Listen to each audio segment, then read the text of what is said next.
It's Divas That Care Radio. Stories, strategies, and ideas to inspire positive change.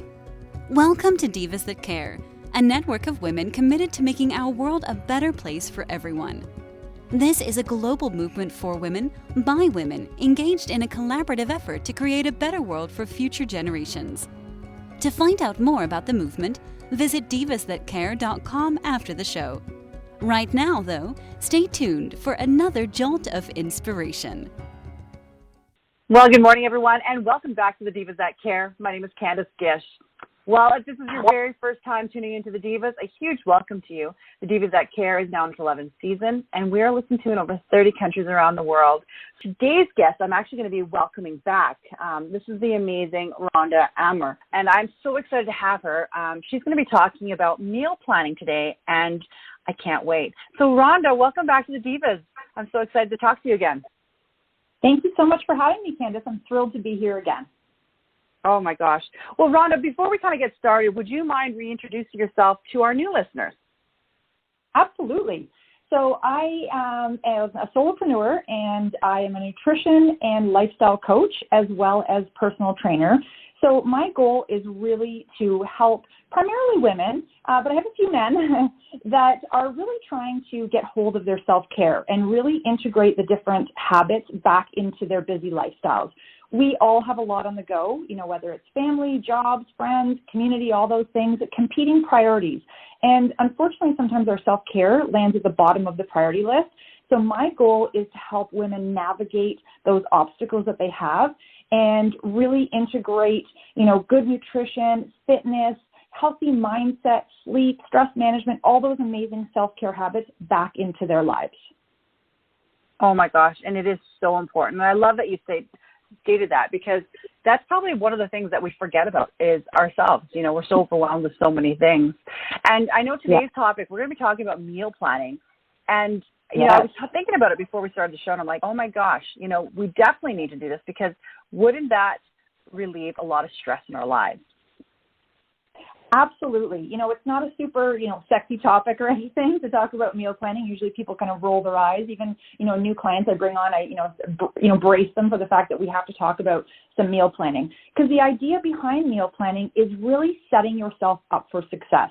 We are not really great at just sort of winging it and assuming that we will magically prepare healthy meals for ourselves that have us feeling really great. We, like I said earlier, have lots of things on the go. We are all super busy, and coming to dinner time and hoping that we're going to be able to open the fridge and throw together a fantastic healthy meal just really isn't ideal.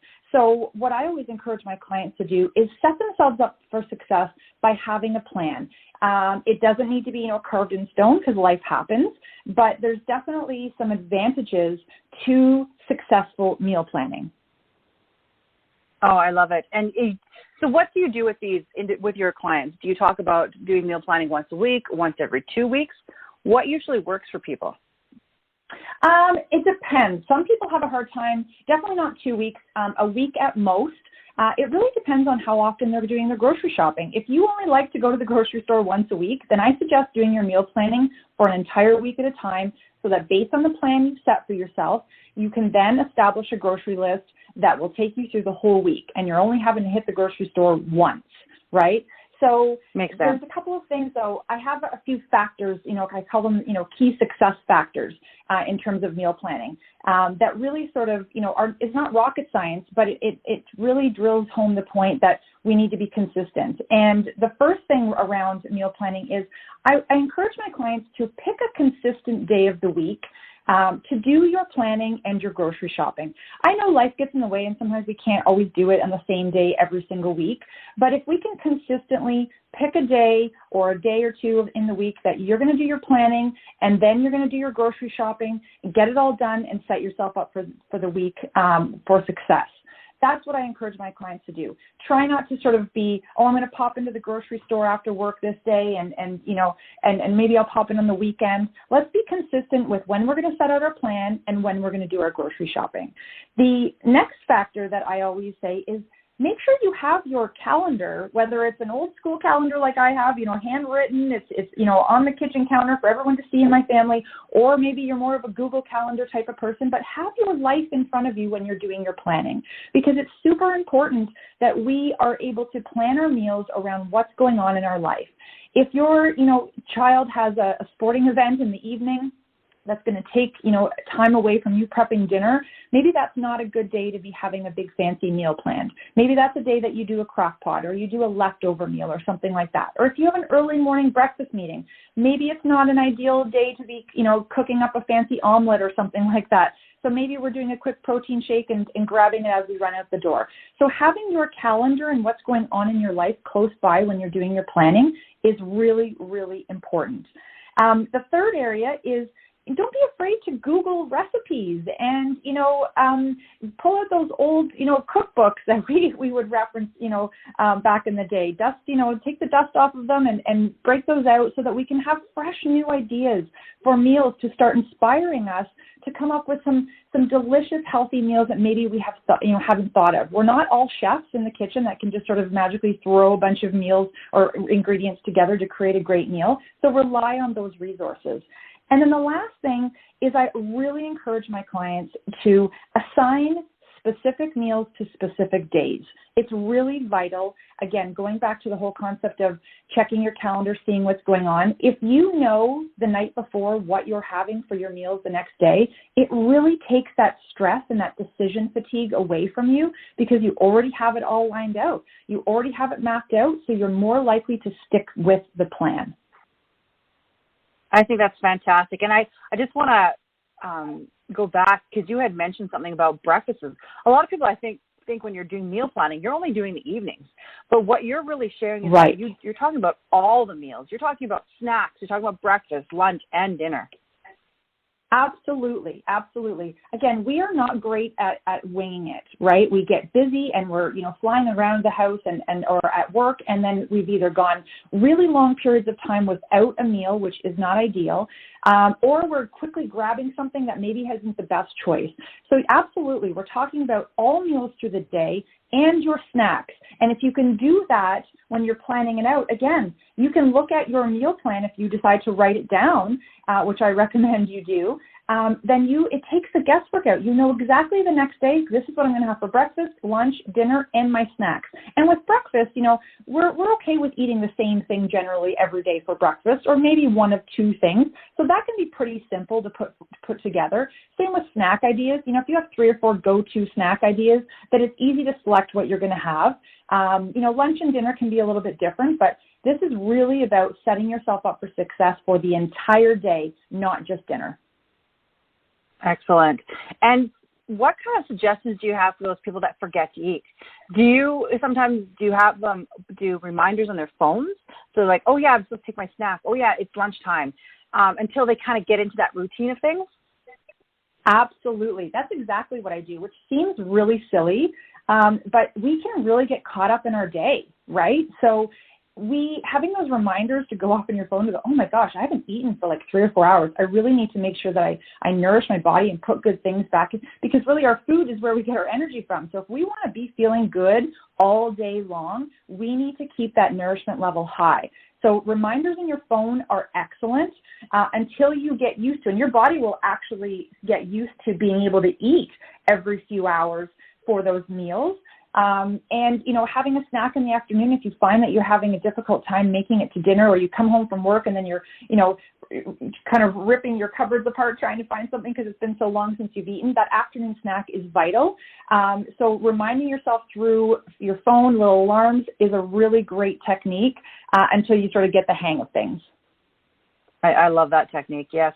And this is a really good way, I think, to help people with that mindset too, because a lot of people might think like, oh, well, it's okay, I'm just missing a meal and I don't really need the calories, but that's the wrong way to think about food.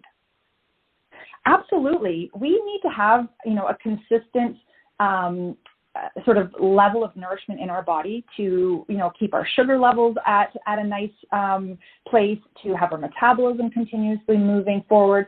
And it's important that we give our body what it needs. Doesn't mean we need to have huge meals through the day or, big snacks through the day.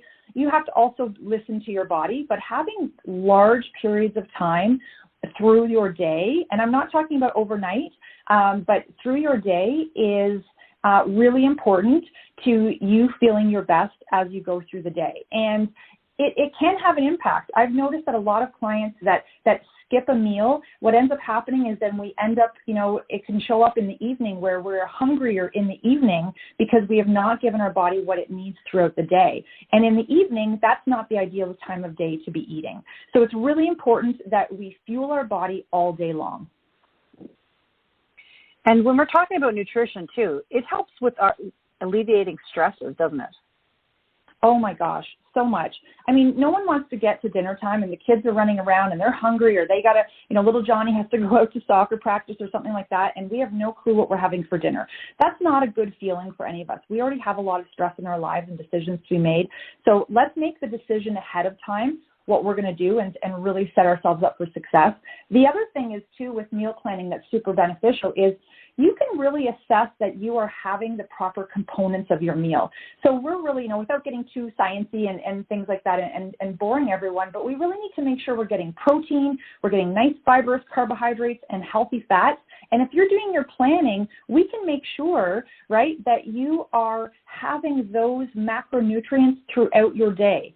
And versus, I'm going to have a bowl of cereal for breakfast, and I'm going to have, some leftover pasta for lunch, and then I'm going to have pizza for dinner. And then before you know it, you haven't had any protein, you haven't had any healthy fats through the day.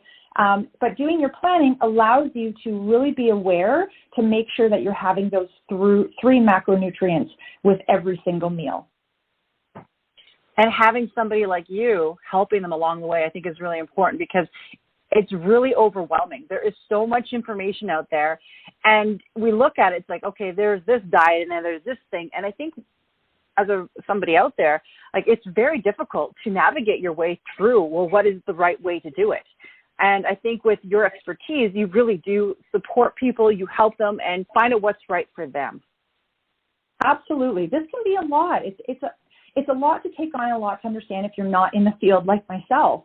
But, nutrition and that's eating in general is something we have to pay attention to. We as humans need to eat. It's a requirement of life. So we have to start to pay a little closer attention to it. And what I do with my clients too is, because you're right, it can be overwhelming to think, oh my gosh, what am I supposed to have for breakfast or lunch or dinner or snacks? And what I do with my clients is we actually brainstorm together different go-to ideas for those various meals and snacks. So that takes the guesswork out. So they have some go-to options, so that when they can't think of, well, what am I going to have for lunch today, they have some choices to select from to take that guesswork out, so they know that they're getting nice, healthy, balanced meals. And why wouldn't everybody want that? We're so busy nowadays. We just don't want that anymore. We want something to be simple. And I think that's half the reason why people end up going and doing fast food, because they're just so tired and they're like, oh, I don't want to think about something else. So why not do this meal planning so it takes the stress out of your life? You're going to have proper nutrition, and you're going to not feel guilty because you ate something bad. Totally agree. It is work at the, in the moment that you're doing the planning, and I'm not going to, fool anyone by saying that I love doing my meal planning or my grocery shopping. It's actually the complete opposite of that. When it comes, because I do my meal planning on Saturday and my groceries on Sunday, and I don't like doing either one of them. But let me tell you that when it's done, and I know that for the week, I don't have to think about what I'm going to have, what I'm going to feed my kids that week. I feel that stress go away instantly. I feel like I'm going to be successful in what I'm putting in my body. And yes, it takes me, maybe it takes me 20 to 30 minutes to do my meal planning, and then the time it takes me to do my grocery shopping, which we all have to do anyways. So, but now I can whip through the grocery store and only pick up what I actually need based on the plan that I've created for myself. So a little bit of, short-term pain for long-term gain all week long. Exactly. And Rhonda, how can our listeners get a hold of you if this is something they're really wanting to do? And just a question for you, can you help somebody on a Zoom if they're not in your location? Can you help these people all over the world?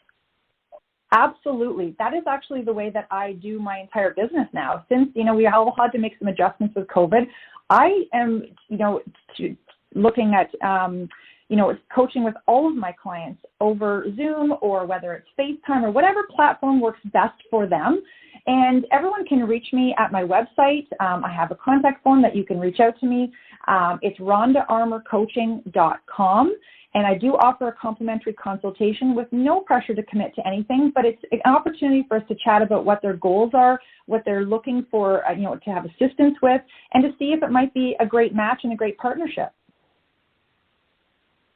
And that is exactly a great thing for you to do.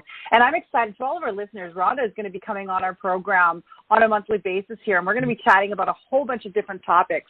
I just think that her information is very beneficial to all of us. So you got to definitely check that out. Thank you so much, Candace. I'm so excited to be here every month sharing information and chatting with you. Oh, it's going to be so much fun, Rhonda. I'm excited. I know what our topics are going to be, and it's going to be so much fun. So I know that our listeners won't want to miss that. Rhonda, for the last bit of our show here, I want to see, do you have any tips, some more tips and tools, things that our listeners can use today to use at home? If we're talking about meal planning, I would really, go back to the old school kind of pen and paper and map things out for yourself with regards to your meals. I also suggest, if you're not, able to, bring on a coach like myself to really assist you, I would also recommend trying to come up with what I do with my clients, but do this on your own, is to really come up with some ideas of things that you enjoy to eat for each of the meals and snacks, and then assess to make sure that you have a protein source, a carbohydrate source, and a healthy fat with all of those meals. If you can give yourself some choices, it makes the process a whole lot easier for your meal planning. So just map those choices out. If you like to have eggs and toast for breakfast, you like to have a protein shake, maybe you like to have overnight oats, have a few options available so that when it comes time to doing your meal planning, it's really simple just to pick from those choices. Thank you so much, Rhonda. I've had such a great time today. For all of our listeners, Rhonda is a fitness, nutrition, and life coach. So I know you're going to want to check her out. And I'm going to be letting you guys know, I'm going to be posting all of Rhonda's social media on our website here so that you can go check it out and make sure that you send it to all your friends. Rhonda, I'm looking forward to next month's show, but thank you so much for being on today. Thank you. It was such a pleasure, and I hope everyone out there has a lovely day. Thank you. And a huge welcome to our listeners out there, and a huge thank you to all of you that have continued to tune into the Divas That Care. It's because of all of you that we have the opportunity to interview ladies like Rhonda. And now that Rhonda's going to be a part of the Divas That Care, I'm so excited because she's going to be really sharing a lot of stuff on fitness and nutrition and lifestyles and really helping us along our journeys. So thank you again to Rhonda. Thank you to all of our listeners. I hope that you do something kind today. Until next time, everyone. Thanks for listening. This show was brought to you by Divas That Care. Connect with us on Facebook, on Instagram, and of course on divasthatcare.com, where you can subscribe to our newsletter so you don't miss a thing.